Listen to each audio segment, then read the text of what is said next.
여러분 안녕하세요. 편집자 K입니다. 오늘은 3월에 함께 읽고 싶은 책 3권을 골라왔습니다. 첫 번째로 보여드릴 책은 미셸 자우너의 H마트에서 울다 라는 책입니다. 이게 원서 표지 그대로 가지고 온 표지인데요. 이렇게 원제가 쓰여 있죠. 엄마와 딸 이야기라는 정보를 알고 있었어요. 제가 워낙에 그 엄마와 딸 사이에 일어나는 일들이나 감정적인 충돌이나 이런 관련된 책들을 굉장히 좋아해서 시선이 일단 갔었는데, 제가 이 직전에 비비언 고닉의 사나운 애착이라는 에세이를 너무너무 재밌게 읽었었거든요. 그 책도 엄마와 딸의 지긋지긋한 애증에 관한 너무 재밌는 책이었어요. 그래서 잠깐 쉴까? 비슷한 주제인 것 같은데, 게다가 제목이 H마트에서 울다잖아요. 심파조에 약간 이게 눈물샘을 자극하는 책인가 싶어서 그냥 지나칠 뻔했으나 앞부분만 조금 보고 결정하자 하고 펼쳐봤는데, 진짜 그냥 지나쳤으면 너무 후회했을 법한 정말 재밌는 책이더라고요. 저도 지금 한 중간 정도까지 읽었는데, 이걸 지금 왜 다 끝까지 못 읽고 있냐면, 책 한 권을 두고 이제 저랑 남편이랑 번갈아서 읽고 있거든요. 근데 약간 눈치 싸움 하듯이 지금 저 사람이 책을 놨나? 들고 있나? 이걸 보고 내가 읽어도 될까? 하고 이제 서로 왔다 갔다 하면서 읽고 있어요. 그래서 서로의 진도를 좀 따라잡고 좀 앞질러 가고 그러면서 뭐 어디까지 봤어? 그 부분 봤어? 이런 얘기 해가면서 보고 있거든요. 근데 이제 엄마와 딸 사이의 서사라고는 하지만 어쨌건 제 남편도 너무너무 재밌게 보고 있어서 추천해 드리고 싶은 책이었습니다. 일단 이 저자인 미셸 자우너는 미국의 팝밴드 보컬이고 기타리스트인, 그러니까 아티스트로 활동을 하고 있는 사람이에요. 근데 어머니가 한국인이고 아버지가 미국인인 한인 2세인 거죠. 이제 한국어는 거의 못하고 너무 어렸을 때부터 미국에서 살았기 때문에 그 한국과의 연결고리는 엄마가 가장 1차원적이고 이제 거의 전부였어요. 근데 엄마가 2년에 한 번씩 한국에 딸을 데리고 가서 그곳에서 휴가를 보낸다거나 친척들하고 어울리게 하면서 한국은 이런 곳이야, 한국 문화는 이런 것이야 하고 많은 걸 보여주곤 했거든요. 근데 그 중에서도 한국에서건 미국에서건 한국의 문화라는 것을 떠올렸을 때 가장 친숙하고 가깝게 접할 수 있는 게 아무래도 음식이었을 거예요. 이 책의 첫 문장이 이런 거거든요. 엄마가 돌아가신 뒤로 나는 H마트에만 가면 운다. H마트는 아시아의 식재료들을 전문적으로 파는 미국의 일종의 체인 마트인 거예요. 여기서 H는 한아름의 H라고 하더라고요. 대충 번역하자면 두 팔로 감싸 안을 만큼이라는 뜻이다. 그런 이제 한아름의 줄임말 H마트에서 식재료를 고르면서 이 저자가 눈물을 흘리게 된 사연이 이 책의 내용이라고 할 수 있을 거예요. 여느 엄마와 딸이 그렇듯이 어렸을 적에 굉장히 애착 관계를 끈끈하게 형성해서 서로의 성장 과정을 지켜보다가 딸이 어느 시기가 되면은 그 틀에서 벗어나고 싶어 하잖아요. 서로가 서로를 굉장히 이해할 수 없는 존재로 생각하게 되고 멀어지게 되고 내가 당신과 멀어졌다는 것을 보여주게 되고 그런 과정을 이 모녀도 겪는데, 그러던 어느 날 이 미셸 자우너가 24, 25쯤이 됐을 때 어머니가 췌장암 진단을 받고 암 선고를 받고 돌아가시게 됩니다. 그래서 엄마가 그렇게 큰 병을 앓고 있다는 것을 알고 즉각 엄마 곁으로 가서 그 투병하는 과정을 옆에서 돕고 지켜보고, 그리고 어린 시절 엄마가 나에게 해주었던 음식들, 그리고 그 음식들로 내 기억 속에 남아있는 엄마와 나의 여러 가지 관계들, 그런 것들을 짚어보고, 그리고 이 투병 중인 엄마를 위해 내가 해줄 수 있는 것이 무엇인가 굉장히 절망스럽게 고민하는 모습 등등이 담긴 이야기예요. 그래서 일종의 엄마와 나의 삶에 대한 회고담이자 내가 엄마를 새롭게 이해하는 방식에 대한 책이기도 하고, 그리고 말씀드렸듯이 한인 2세이기 때문에 게다가 여성이고 아티스트이기 때문에 겪었던 또 다양한 마이너 필링스가 담긴 책이기도 합니다. 제가 생각하는 이 책의 너무너무 큰 장점은 힘을 빼고 쓴다라는 느낌? 그게 너무 좋더라고요. 재료 하나하나가 굉장히 품질이 좋아서 그 재료 하나하나의 맛을 살리는 것으로 충분한 요리 같은 문장을 쓰더라고요. 그렇기 때문에 이제 그렇게 요리를 하면 매운 음식의 매운맛이 정확히 나고, 또 약간 담백한 음식에 담백함이 살아나듯이 그런 문장을 쓰기 때문에 어떤 슬픔이나 유머나 뭐 그리움이나 쓰고자 하는 문장을 굉장히 정확하게 쓰고 그것이 읽는 사람에게 전달이 된다는 거예요. 거기에는 뭐 번역도 한 몫을 했을 텐데 또 이 사람이 엄마와 나 사이에 한국의 음식들 이야기를 자주 하는데 나고 자란 것은 미국인이지만 한국의 정서를 가지고 있는 사람이 본 글로 우리에게 익숙한 음식들을 다시 보는 게 너무 재밌더라고요. 당연히 엄마의 죽음을 앞두고 혹은 그 이후의 일들을 쓰기 때문에 중간중간 굉장히 눈물 나고 울컥하고 하지만 그렇게 슬픔만으로 가득한 책은 아니다. 제목이 H마트에서 울다라고 되어 있어서 혹시 그런 정조로만 가득할지도 모른다라고 오해하시는 분들이 계실까봐 조금 밝은 쪽을 집중해서 말씀을 드리고 있어요. 그래서 실제로 그런 책이기도 하고 정확한 슬픔, 정확한 사랑을 보여주는 책. 그래서 제가 재밌게 읽은 부분을 몇 군데 읽어보겠습니다. 엄마와 내가 장장 14시간의 비행 끝에 서울에 도착할 때마다 가장 먼저 먹은 음식이 바로 한국식 중국 음식이었다. 이모가 전화로 주문하고 20분이면 아파트 인터폰에서 엘리제를 위하여 멜로디가 울려 퍼졌고 곧이어 머리에 헬멧을 쓴 남자가 거대한 철가방을 들고 현관으로 성큼성큼 걸어 들어왔다. 아파트 출입구까지 오토바이를 타고 불이 나게 달려온 남자는 철가방 문을 열고 수북한 면과 돼지고기 튀김과 걸쭉한 소스가 담긴 그릇들을 하나씩 꺼내놓았다. 그릇마다 비닐 랩이 씌워 있고 온폭 꺼진 랩 안쪽에는 수증기 방울이 몽글몽글 맺혀 있었다. 우리는 랩을 벗겨낸 다음 고기와 야채 덩어리가 든 검정 소스를 면 위에 골고루 얹고 반들반들하고 끈적끈적한 반투명 오렌지빛 소스는 돼지고기 튀김 위에 쏟아부었다.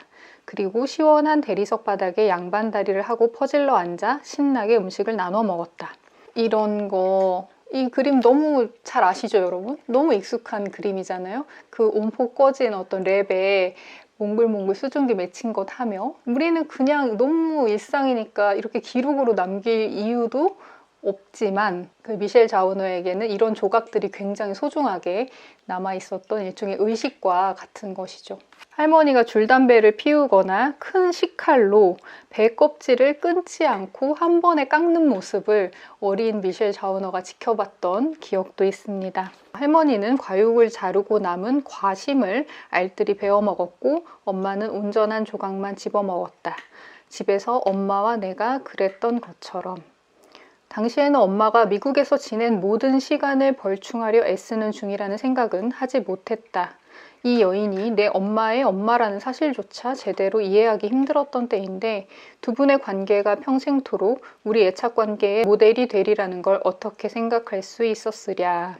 그리고 화투, 한국식 화투, 고돌이, 고스톱 이것의 룰을 굉장히 세세하고 자세하게 소개하는 장면이 나오는데 저는 고스톱 못 치거든요. 그래서 이 책 보고서 거의 지금 배운 느낌이에요. 할머니랑 이모들이 어떻게 앉아서 고스톱을 쳤는지, 그 주변에 무엇이 있었는지, 뭘 마시고 먹으면서 쳤는지 이제 막 그런 장면도 나오는데요. 내 데모인 재미 이모는 자기 카드를 내놓을 때 딱지치기를 할 때처럼 팔을 허공 위로 1m쯤 휙 뻗었다가 카드를 있는 힘껏 내동댕이 쳤다. 그러면 카드의 붉은 뒷면이 다른 한 짝 위로 날아가 부딪히면서 찰싹 하는 소리를 냈다. 어른들은 누군가 그 소리를 낼 때마다 뻑이라든지 좋다 같은 말을 외치면서 시시때때로 늘었다 줄었다 하는 은색 동전 무더기를 다 같이 짤랑거렸다. 은색 동전 무더기. 어른들이 화투를 치는 동안 나는 시중꾼 놀이를 했다. 한국에서는 보통 술을 마실 때 안주라고 부르는 음식을 함께 나눠 먹는다. 나는 마른 오징어, 땅콩, 크래커 따위를 접시에 담아 이모들에게 갖다 주었다. 맥주를 더 갖다 주거나 빈 잔에 소주를 다시 채워주기도 했고 한국식 마사지도 해주었다. 그건 어깨를 주무르거나 문지르는 대신 주먹을 쥐고 망치질 하듯이 계속해서 쿵쿵 두드리기만 하면 됐다. 게임이 끝나면 돈을 딴 사람들이 내게 팁을 주었다. 나는 수염 기른 이순신 장군이 새겨진 100원짜리 동전을 받거나 재수가 좋으면 날아오르는 학이 새겨진 500원짜리 은색 동전을 받았는데 내 손에 동전이 쥐어질 때마다 얼마나 신이 났는지 모른다. 이 집이 방금도 읽어드렸듯이 뭐 할머니나 이모들이나 엄마가 함께 모여서 뭔가를 먹거나 함께 놀거나 이렇게 시간을 보내는 장면이 많이 나오는데 할아버지 혹은 이 미셸 자우너의 아버지 같은 그 남성들의 역할이 굉장히 적은 집안입니다. 어떤 무계 사회의 느낌처럼 아버지나 할아버지가 굉장히 구실을 제대로 못하는 그런 집안인데요. 그러다 보니까 엄마 혹은 이모 또 할머니와의 관계가 더 잘 두드러지는 것도 같아요.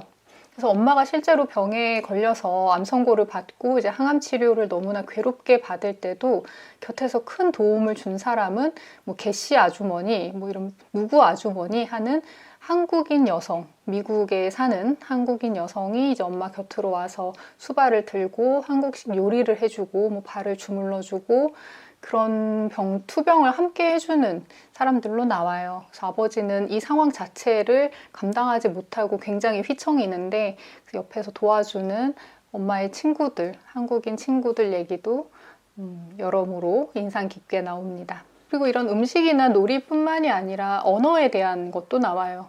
그래서 한국인이 미적인 것에 대한 외모에 대한 아름다움의 강박이 얼마나 강한지를 오히려 미국에 살고 있는 사람이기 때문에 좀 새롭게 들여다보는 면들이 있는데 그런 일례로 예쁘다라는 표현에 대한 본인이 느낀 좀 신선한 감각을 얘기하는 대목도 있습니다. 그런 거 있잖아요. 우리가 뭔가 잘 먹거나 뭐 어른들 앞에서 예의를 잘 차리거나 행동거지를 똑바로 하거나 할 때 어른들이 칭찬의 의미로 아이고 예쁘다라는 표현을 하죠.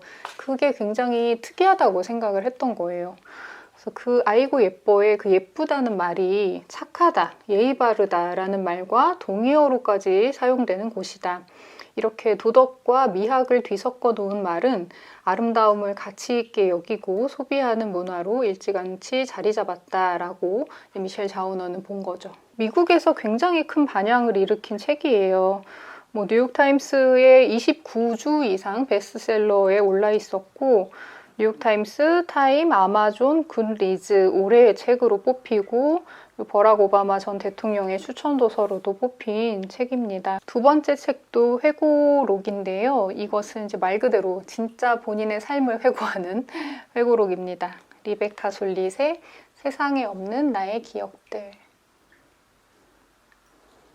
리베카 솔릿은 사실 제가 영상에서 뭐 한두 번 언급하거나 뭐 언박싱으로 책을 보여드리거나 했던 건 기억이 나는데 이달엔 이 책에서는 보여드린 적이 없었던 것 같아요. 근데 한국에도 굉장히 많이 소개가 되었고 뭐 검색을 해보면 거의 20종 가까이 한국에 번역 출간이 된 작가죠. 워낙에 열렬한 지지를 전 세계적으로 받고 있는 작가고 또 한국에도 맨스플레인이라는 용어 남자들은 자꾸 나를 가르치려 든다라는 책으로 널리 알려지기 시작을 했습니다. 리베카 솔릿을 어떤 책으로 먼저 접했느냐에 따라서 이 작가에 대한 인상이 다를 텐데 그 맨스플레인, 남자들은 자꾸 나를 가르치려 든다 그 책으로 처음 접한 사람도 있을 테고 걷기의 인문학 같은 책을 먼저 읽은 분도 있을 테고 아니면 멀고도 가까운 같은 책으로 시작을 한 분들도 있을 텐데 다 다루고 있는 테마나 분야가 조금씩 달라요.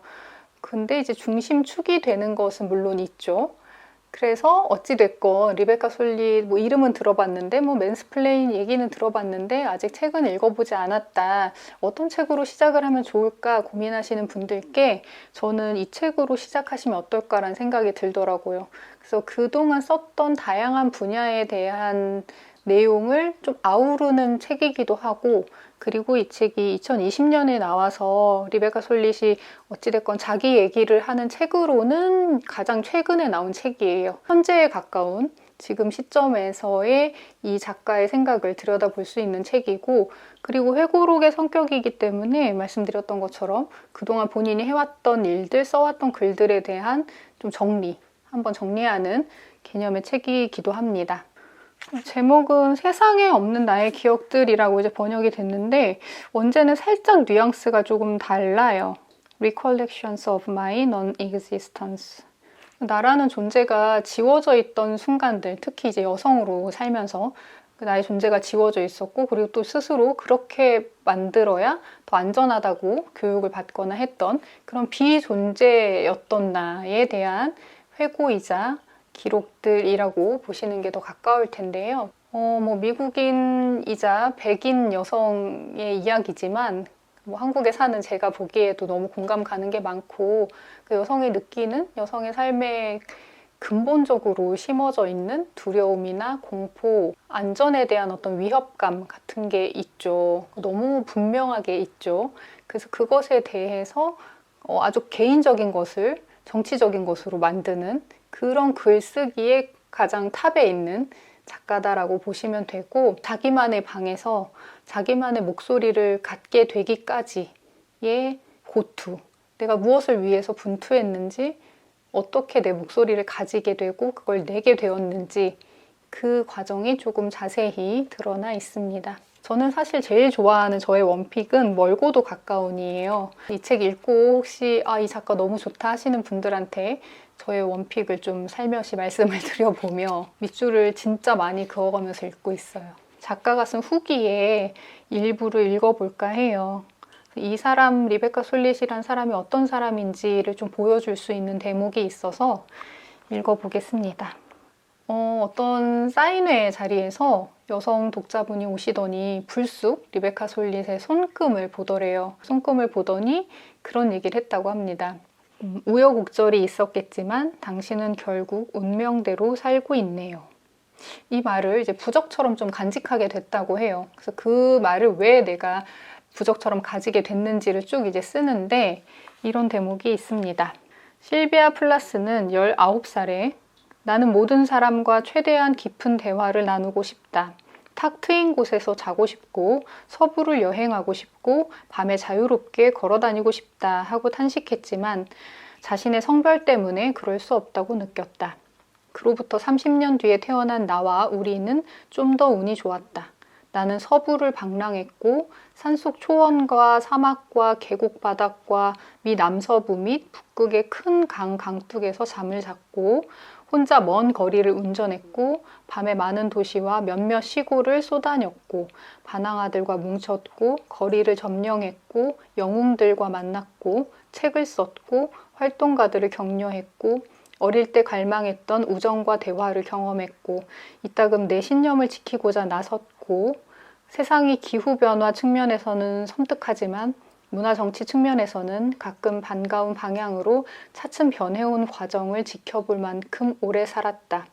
또한 나는 망가진 사람이다. 우리 모두를 망가뜨리며 그 중에서도 여성을 특정 방식으로 망가뜨리는 사회의 일원이다. 방에서 글만 쓰는 사람이 아니고 정말 활동적으로 그리고 적극적으로 행동을 하는 사람이라는 점. 그 마지막에 망가짐에 대한 이야기 또 인상적이죠. 한 대목만 더 읽어볼게요. 사람은 사실 어떤 운명도 타고나지 않는다. 사람은 만들어지는 것이 아니기 때문이다. 우리는 태어난다. 약간의 선천적 기질을 갖고 태어난다. 그 다음에는 사건들과 만남들에 의해서 형성되고 좌절되고 뜨겁게 되고 격려를 받는다. 우여곡절이 있었겠지만 이 말은 한 사람을 저지하려고 들거나 그의 성품과 목적을 바꾸려고 드는 힘들이 있음을 뜻하고 운명대로 산다. 이 말은 그 힘들이 완벽히 성공하지는 못했음을 뜻한다. 그것은 낯선 이가 내게 건넨 멋진 운이었다. 나는 그 운을 받아들였고 더불어 내 운명은 어떤 이야기를 깨뜨리는 사람이자 어떤 이야기를 만드는 사람이 되는 것, 금간곳을 추적하는 사람이 되는 것, 가끔은 수선하는 사람이 되는 것, 또 가끔은 가장 귀중한 화물을 담아 나르는 짐꾼 혹은 배가 되는 것이라는 느낌도 함께 받아들였으니 그 화물이란 말해지기를 기다리는 이야기들, 우리를 자유롭게 할 이야기들이다. 진짜 언니라고 부르고 싶은 작가입니다. 대모님 같은 등불 같은 사람이죠. 네. 그리고 마지막으로는 이 책은 사실 너무나 장안의 화제이자 종합 베스트셀러 1위에 오른 과학도서인데요. 이미 눈치채신 분들도 많겠죠. 바로 그 책, 룰루 밀러의 물고기는 존재하지 않는다입니다. 이 책은 너무나 이미 많이 알려지고 추천도 정말 많이 받아서 제가 여기에까지 넣는 게 괜찮을까 어떨까 라는 생각을 했는데 그래도 이게 이 시기에 저의 기록이기도 하니까 그리고 또 혹시 아직 접하지 못했거나 아니면은 추천을 여러 군데서 받았지만 아직 약간 고민 중이신 그런 분들도 분명히 계실 거라서 보여드리려고 합니다. 룰루밀러의 이 책 역시 일종의 회고담인데요. 오늘 제가 보여드린 세 권의 책 모두가 좀 비슷한 데가 있어요. 여성 작가가 썼다는 것이 있고 일종의 회고담이라는 것이 있고 회고를 하다 보면 거기엔 변화가 있죠. 변화가 있고 뭐 어떤 의미의 성장이 있고 근데 우리가 생각하는 기본적인 의미로서의 성장담과는 완전히 다른 성장담들이다라는 것이 있습니다. 그것이 뭐냐라면 제가 생각했을 때 그 네 번째이자 가장 중요한 공통점이 아닐까 싶은데요. 이 책에서도 느꼈고 나머지 두 권에서도 느꼈지만 어떤 성장담, 뭐 모험담이라고 했을 때 굉장히 혼란스러운 상황을 벗어나서 한 단계 업그레이드가 되는 그런 성장을 많이 읽어왔던 것 같아요. 근데 이 세 권의 공통점이 그런 혼란 혹은 혼돈을 가지고 그것과 함께 자유로워지는 것이 곧 성장이다라는 뉘앙스, 그런 메시지를 공통적으로 좀 풍기고 있는 것 같습니다. 이 책은 제가 사실은 그 코로나 확진돼서 격리 중일 때 읽었는데 너무 저한테 위로가 되는 책이었어요. 이 책은 뭐 많은 소개하시는 분들이 그랬지만 뭐 내용을 모를수록 좋고 모르고 읽을수록 좋고 그리고 뭐 끝까지 읽어야 좋고 뭐 카드 뉴스며 뭐 남들의 추천평이며 뭐 내용 소개며 이런 것들에 가급적 노출되지 않고 보는 게 좋다 이런 얘기 많이 하잖아요. 저 역시 너무나 그 이야기들에 공감을 하거든요. 아주 다양한 면에서 놀라운 책이에요. 일단 굉장히 재밌고 스릴러적인 요소도 있고 드라마틱한 요소도 있고 소설을 읽듯이 읽히는데 이것이 논픽션이고 그리고 20세기를 살아간 어떤 혈기왕성한 남성의 성공담과 21세기에 막 갈팡질팡 우왕좌왕하는 어딘가 고립감을 느끼는 여성의 이야기, 그 삶이 투트랙으로 전개가 되다가 너무 예상치 못한 반전에 반전을 거듭하는 그런 좀 놀라운 책이거든요. 그리고 또 한편으로는 인간이 자신들의 기준으로 무언가에 이름을 붙이고 또 범주를 만들고 이런 게 얼마나 오만한 것인가 하는 굉장히 따끔한 지적이기도 하고 삶은 혼돈으로 가득하고 아무 의미도 없어 보이고 나는 우주의 먼지 같고 그런 존재인 내가 무슨 필요가 있을까 이 세상에 나는 어떻게 살아야 할까 하는 이런 생각에 대한 굉장히 놀라운 통찰을 보여주는 책이기도 하고 읽는 사람에 따라서 가장 크게 마음에 남는 지점들이 조금씩 다를 것 같아요. 너무 재밌고 놀라운 책이다 라는 생각에는 다들 동의를 할 것 같고요. 근데 저는 일단은 격리 중에 읽었기 때문에 아까 좀 전에 말씀드린 것처럼 굉장히 혼돈스러운 내면의 혼돈으로 가득한 상황이었던 거죠.